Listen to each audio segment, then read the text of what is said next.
Hello everyone, I'm Aurora. Welcome to Sage and Squirrel. Today we are gonna make focaccia, but first I'm gonna do something else because I don't have the energy for focaccia right now. And I feel like if I do this, which is making myself tea, then I'll have the energy to actually do focaccia. So, I have been on RedNote or Xiaohongshu a lot, and I've seen a lot of recipes with tea with oranges, so I'm gonna make one because I've been kind of sick and they're also really delicious. So first, this is a focaccia recipe, but this is also a tea recipe first. First we're gonna wash this with salt. Give me 1 second. Okay, now it's washed. I'm gonna grab a cutting board and cut this up. Got it. So we're just gonna cut it up. You know when you get like distracted in your head and you forget what you're saying?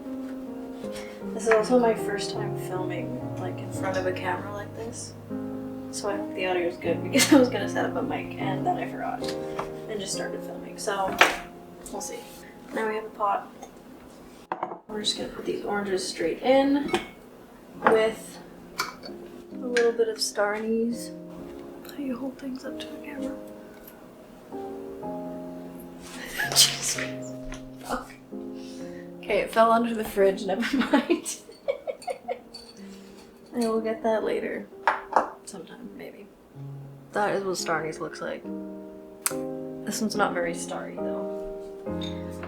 Anyway, I'm gonna put 2 in because it's a big-ish pot. Fill up water, and then you're gonna put it to boil on high. And then once it boils, you're gonna cook it for 10 minutes. Okay, so now that we've done something completely different, we're gonna start focaccia. So, I have never actually made focaccia before. This will be my first time, so we can do it together. I'm really excited because focaccia looks really, really delicious.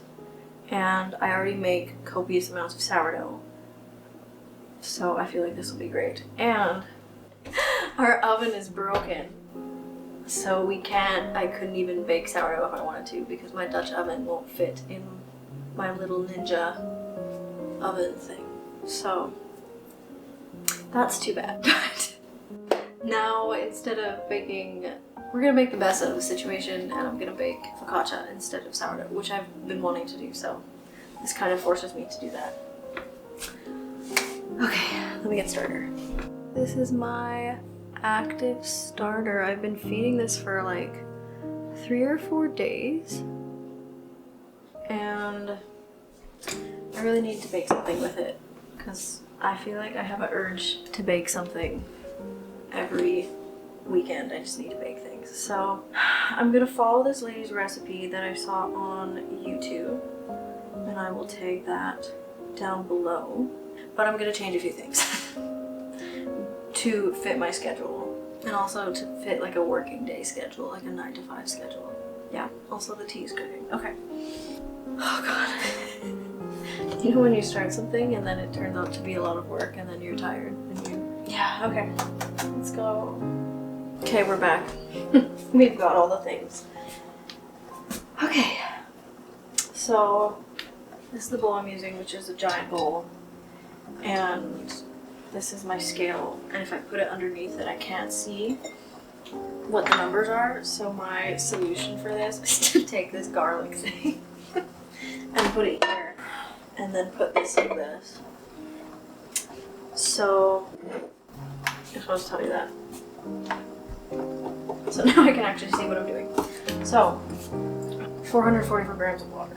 I like to do warm water in all my recipes to help just activate everything. If you put cold water for sourdough, it'll slow down like the fermenting process.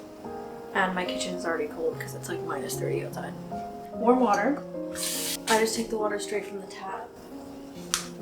Okay, and let's see, 440. Okay, that was way too much. Okay. The tea is boiling, so I set a timer for 10 minutes. And also a little cute, there you go, cute tablespoon. Oh my goodness, okay. I'm honestly quite excited to film talking to the camera because then I feel like I can get all my thoughts out versus doing it after. And I think it'll be like a better way to connect. And I hope that I remember to look at the camera and not the viewfinder. Anyway, 440 grams of water.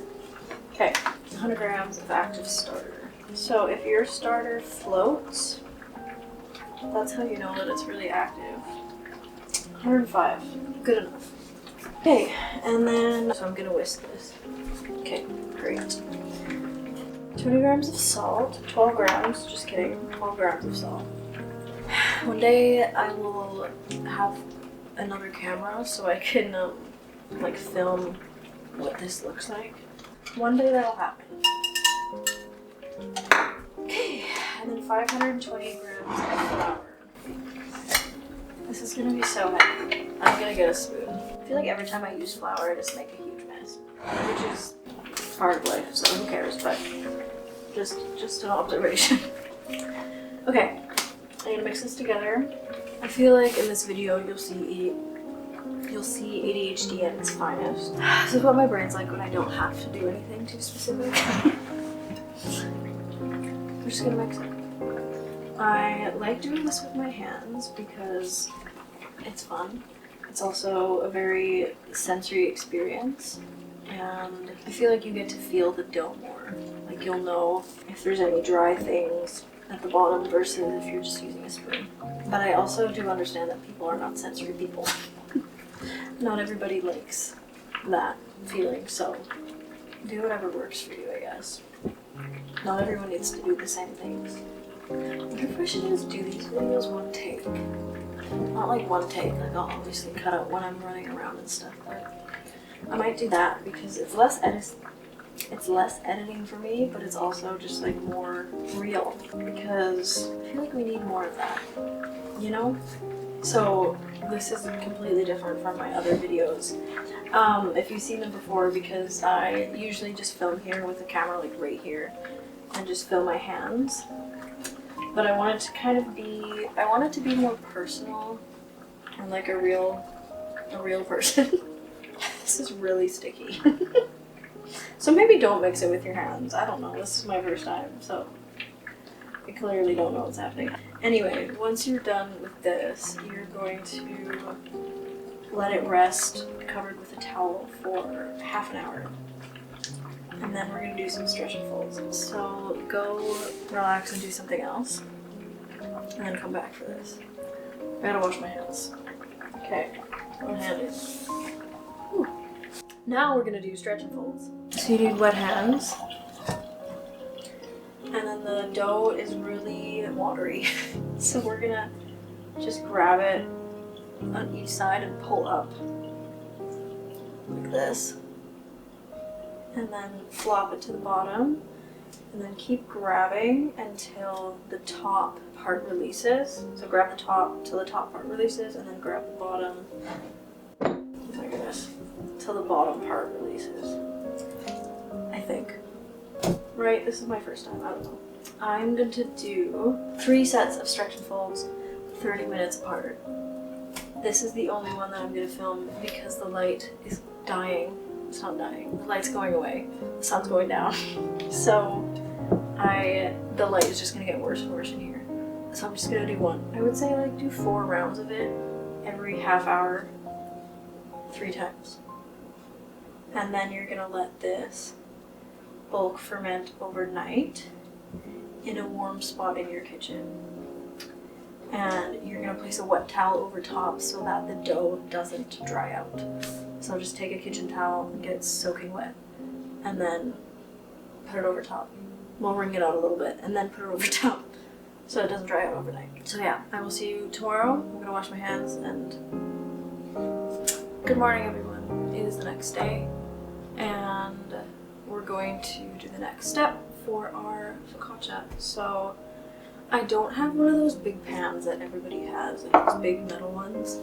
I have a pie plate that's arguably way cuter, as well as this. So what I'm thinking to do is divide the dough and like have 2/3 in here and 1/3 in there. That's my plan. We'll see what happens. But I'm excited. because focaccia and this is way cuter than a metal pan, in my opinion. It just fits my aesthetic a little bit more. So, yes, let's look at this dough. So the next step is to oil the pans. I don't know how I'm gonna divide this dough now that I'm thinking about it, but we'll just do our best. So a little oil, actually a lot of oil in these pans. I've heard that you need a decent amount because you don't want it to stick anywhere. Okay, let's just dive in. This is like first thing in the morning for me. It's very interesting to be filming this early. Okay, I'm gonna dump all of this in here. I feel like I'm stalling because I don't know what I'm doing.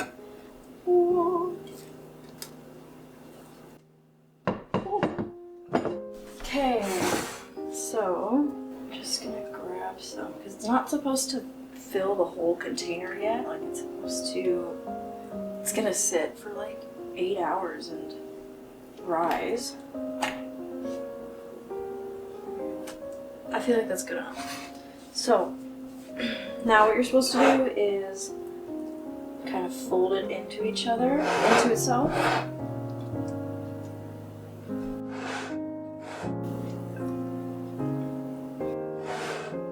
And then flip it over, oh my god, so that the pretty side is up without any of the folds. Sorry, I keep looking at the viewfinder.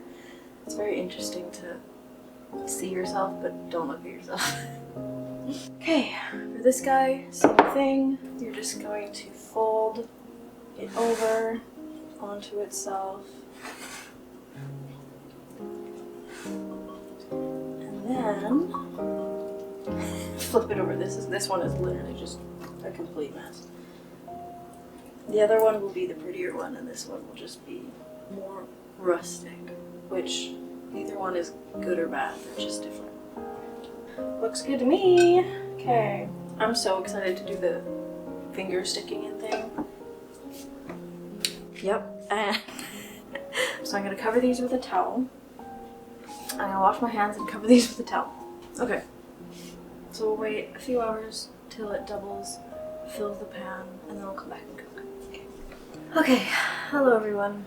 It is the next day in the afternoon. It is like 4:46. We've had quite the adventure. We went for a walk and got locked out of our house because it was too cold. Our lock froze. So that was fun. But we're gonna make 2 different focaccias. So look at this. Because it isn't big enough to fit all the dough, we had to divide it into 2, which is literally just the perfect opportunity to make a sweet and a savory one. So right now in the oven I have garlic in olive oil with some herbs, and it's been going, so that oil is going to top this one, and then this one I'm going to do a berry compote. We'll figure it out what happens. Okay, we're back. We're back. So this one is going to have a berry compote on it. So I'm just going to add some salt. Everyone has the flaky salt, and I don't have that, so that's too bad. We're gonna add some olive oil and salt. Okay, and then with clean hands, we're gonna smear the oil around and then do the legendary pokes, which I hope you can kind of see. Oh my goodness, that is ridiculous. Okay, my focaccia might be my favorite thing. Look at that. What? I just had to go show my fiance, that's crazy. Okay, I'll stop poking it. Don't poke the bear. And then some salt. I'm gonna take out the little garlic. There's a word for it, but I don't know what it is. I'm gonna put this in at 425 for 20 minutes because this oven is really fast, but normally it's 25 to 30, I think. Okay. Oh, let me show you. Look at that. Oh my goodness. So what we're gonna do right now is start the berry compote, which I'm gonna wing and make up my own thing. Okay, so I'm just gonna add frozen sea buckthorn berries. obviously we're gonna add blueberries and maple syrup, so that'll help the sweetness. A little bit of maple syrup. Throw some water in it. And then I'm gonna put this on medium heat, let it cook while this one cooks. It is a massive amount of time later. So this was at 425 at first, and then the top started to burn, like just a little bit, so then I turned it down to 400 and did it for another like half an hour. It was 15 minutes at 425 and then 30 minutes at 400, so whatever that is. It's definitely a little big for this pan, for sure. We're gonna start on this one. So we have our garlic oil, so I'm gonna pour that on there. So we will just take some of this and drizzle it on top, and then I'm gonna get some of the herbs from the bottom as well. Okay, it's proving really difficult to get the herbs to come from the oil, so I'm just gonna add new ones here, which is just oregano and thyme. This is from my fiance's grandma. She grows it in her apartment. It's just better than store-bought thyme. Homegrown, always the best. Okay, now for the fun part. Just smooth it around. Is this what you're supposed to do? What else is what I'm doing? Okay, and then, oh my goodness.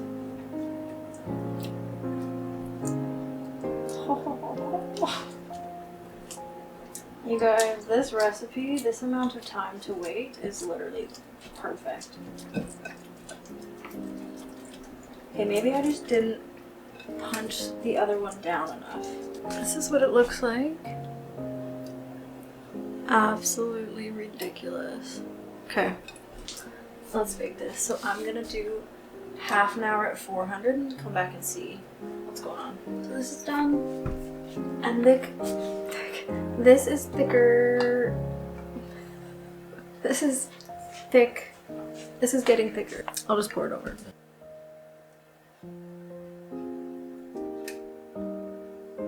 Okay, it's like a really long time later. I think this cooked for about 40 minutes at 350. No, 400. Okay, so we did it. 2 focaccias. I think they look great. I feel like I maybe did a little too much for the first time baking focaccia, but you know, you live and you learn. Okay, so I would love to cut these open and show you, but like they gotta cool, and it's also like so late and I'm losing light, so maybe I'll try to do some things later. But if there is no final shot, know that this was an adventure. It was very fun. This made it harder than cooking it in an actual oven, so that's a challenge we've overcome on the first time doing it. So yeah, if you like this, subscribe, and I'll see you next time. Bye. Okay, I love how I said that I wouldn't be back, but I am, because I wanted to show you. There we go. Look at that. Oh my goodness. It looks like a cake. I'm gonna cut into it like a pie. Look at that. Look at how ridiculous that is. Wow.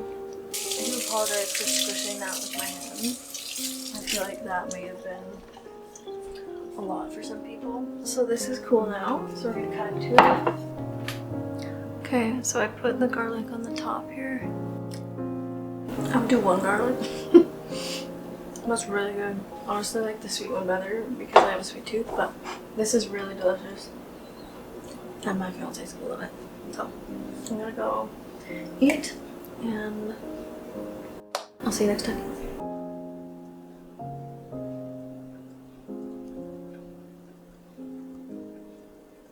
Hello, future me here. I have created a GoFundMe for our oven situation. I feel weird asking for money from people on the internet, but I am only asking those people who have already taken care of themselves. If you yourself are struggling this is not for you. Please take care of yourself. You need to look after yourself, because unfortunately in this world, people usually aren't gonna come and help you. But if there is anyone out there who has like $5 that they can spare, or whatever, anything would be really helpful. We just moved into this house and we've had to replace, this is our second appliance that we've had to replace or fix. I've already actually had to fix some things on this oven, so only if you are able and willing. If you're not able, please take care of yourself. That is the only thing that matters. So I do have a GoFundMe. It'll be in the link in the description. Any generosity would be really appreciated, but again, you do not have to. Take care of yourself first. Okay.